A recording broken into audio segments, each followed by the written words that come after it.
Leandro, você está trazendo Foudre agora da Europa? Como é que é isso?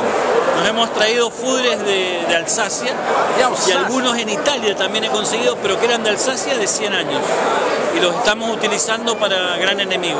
E de que capacidade tem o Foudre? 3.000, 4.000 y 5.000 litros. Sensacional. Sí, increíble. E funciona bem? Muy bien, aparte hay un tonelero muy antiguo en Mendoza que lo hemos vuelto a hacer trabajar con estos Foudres. Sensacional. Increíble.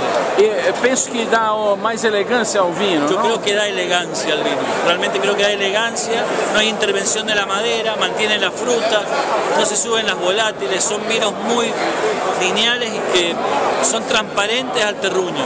Vamos mostrar a etiqueta que passou nesse Foudre. Esse Gran Enemigo viene desse Foudre. De ese Foudre. Maravilhoso. Gracias. Congratulações, amigo. Muchas gracias.